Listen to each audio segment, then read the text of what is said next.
time to do my usual half-hour, 45-minute sermon. And we've got such a spread here from the Garden of Gethsemane and the triumphal entry into Jerusalem all the way to the crucifixion. I could spend a week touching upon all the different things that have come forward. So I'm just going to take a very little tiny speck of this reading, and I'm going to talk about one of my favorite themes, one of the favorite things, which is total human depravity. Now, some of you who may have a Baptist or Presbyterian background, when they hear total human depravity, they're going, "Amen, brother, say it again." But we Episcopalians, we really don't talk about that much. First off, most people don't really know what it means. Total human depravity. What does that mean? It doesn't mean, well, first off, all people are totally depraved. That's what Christians believe. Does that mean we can't get any worse? That we're as bad as we're going to get? No, it doesn't. That's not what it means. You and I especially, and my children super especially, have a capacity to do lots of evil things that they haven't yet done. So total human depravity doesn't mean that you are not going to get any worse or you're as bad can be. Total human depravity means every section of your life, every part of your life is imperfect. It's broken. It's not, in other words, we can try to live and be as pure and work as hard as we possibly can, but because of our broken, fallen human nature, we're never going to quite get there on our own. In other words, it's our total human depravity, which we trace back to the fall of Adam and Eve from paradise, that prevents us working our own salvation. In other words, if we weren't totally depraved, we could do it by ourselves. We could, with our own power, our own wills, achieve salvation. I want to talk specifically about Jesus' saying in the Garden of Gethsemane, "Not my will, but thy will be done." Jesus in the Garden of Gethsemane has second thoughts. He knows what's going to happen. All of this is coming to a head. He's going to suffer. He's going to die. And he'd rather not. But he asks for the strength that your will, Lord, guide me. Your will strengthen me, so that not my will, with my natural human desire to run away. We all know the fight or flight mechanism, to run away from danger, but rather that Jesus, through the strengthening of God's will in his life, may do God's plan and purpose. I love films. I'm a bit of a film buff, and I like reading magazine articles and reviews, and every time one of these lists of the top 10 great films ever made come out, there are two films on there that people say are wonderful, but are also horrible. They're wonderful because artistically they represent the pinnacle of filmmaking achievement. But the message that they give is really bad. The first is a film called Birth of a Nation, which is probably the greatest silent film ever made. And the Birth of the Nation talks about Reconstruction, and who are the heroes of the Birth of the Nation? The Ku Klux Klan. So it's not a film that you see on cable TV that often. Because the heroes are people that in our day and in our time we look upon their work as not being particularly nice. The second film is entitled Triumph of the Will. What was that? Triumph of the Will was a German film made in 1935. And it was, and here's how's progress for you, its director was a woman. Lena Riefenstahl was a blonde beauty in the German film industry, and she made friends with this fellow named Adolf. And Adolf said to her, "I'm going to give you the opportunity to make your own film. You're going to go from in front of the camera to in back of the camera." And she was given the job of filming the 1934 Nuremberg rallies. 150,000 SS and SA stormtroopers gathered in Nuremberg for a rally, the party rally for Adolf Hitler. And no, actually these things are sort of like American political conventions. Raucous, loud, slightly disorganized, not with Lena Riefenstahl. She was given the responsibility of organizing this rally and filming it. And she filmed it in such an artistically perfect way that I do not exaggerate when I say, every political commercial, every political event, basically everything in the modern era draws upon Leni Riefenstahl. Do you remember when the Democratic National Conventions under Bill Clinton, there would be this sort of path.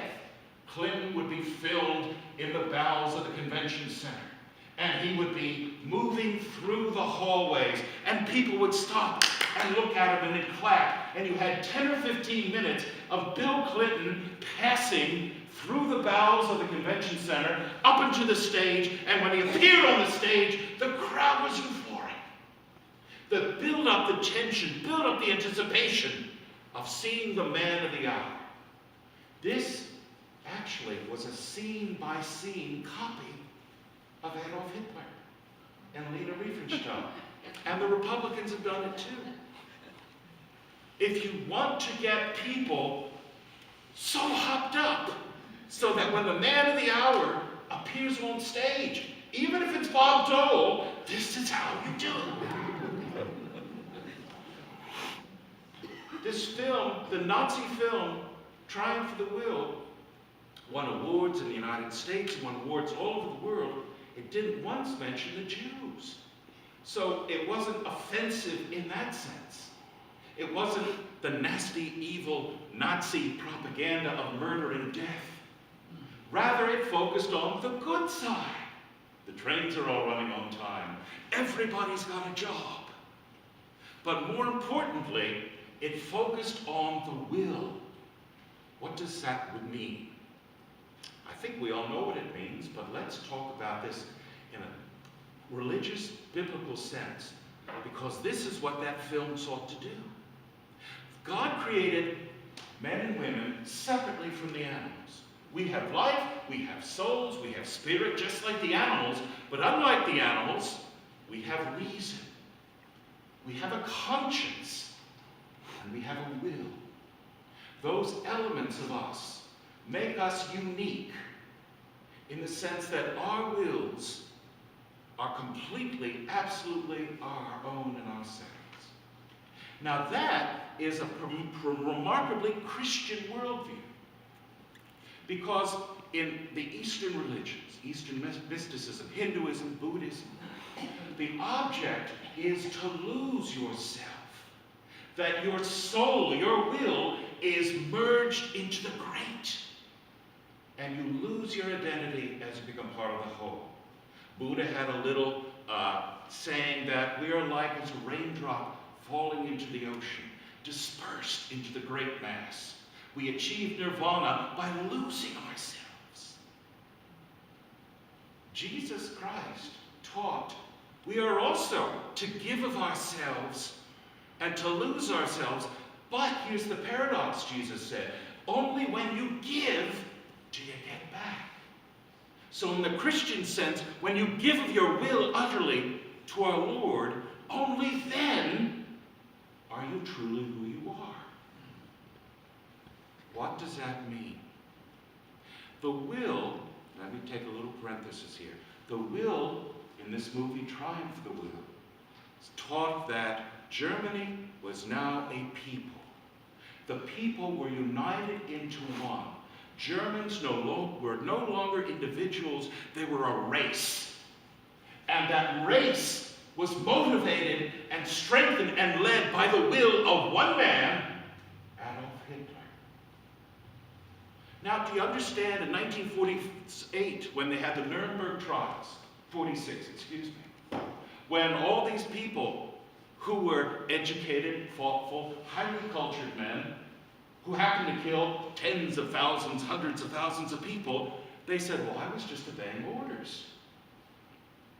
Now, from an American or English or Christian perspective, that's ludicrous. You obey orders to do evil? Well, of course, because in the Nazi world, my will had been subsumed into the will of Germany. I was an agent of something greater than myself, and I no longer was an individual. And my will was directed by Adolf Hitler. Hence the title of the film, Triumph of the Will. It didn't mean triumph of willfulness, meaning we're pig-headed. It doesn't mean that. It means that the triumph of the one will, taking one people into one future, had arrived. Where does the Christian stand in all this? We stand as Jesus stands. Each of us will have Garden of Gethsemane experiences. Each of us will have moments where, oh, I know what I should do, but Lord, I'd rather not. Let this cup pass from my lips. I know what the right thing is to do, but it's not the smart thing or the convenient thing or the easy thing.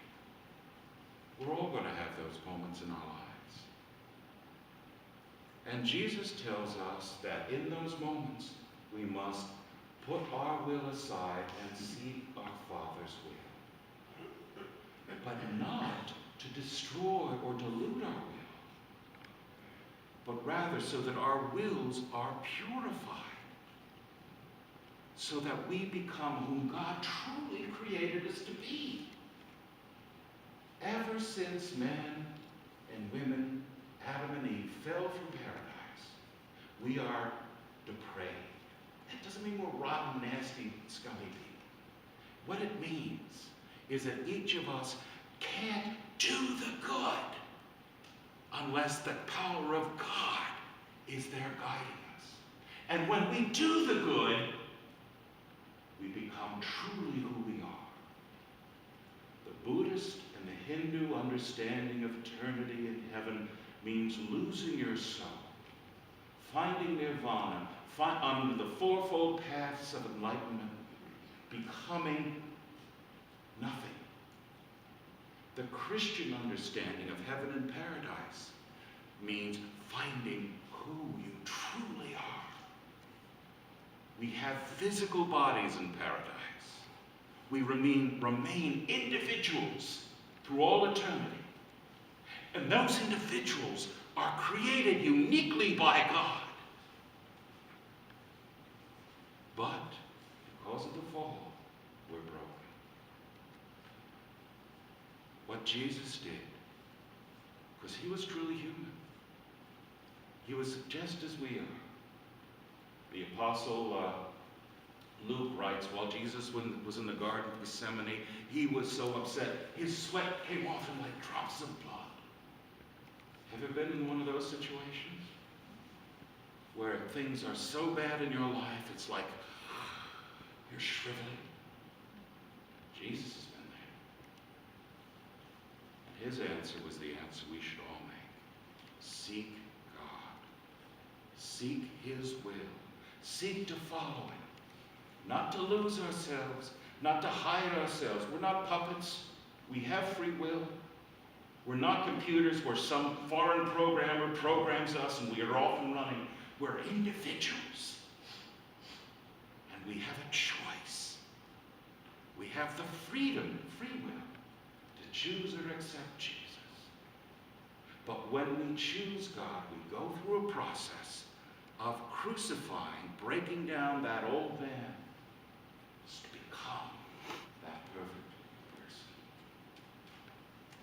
Remember when Jesus said, "Be ye perfect as I am perfect"? That's what he's talking about. Not being a pig or being, butter won't melt in your mouth sort of person, but rather going through that process of conforming your will to God's. Because only then will you become truly alive. Friends, would you please stand and join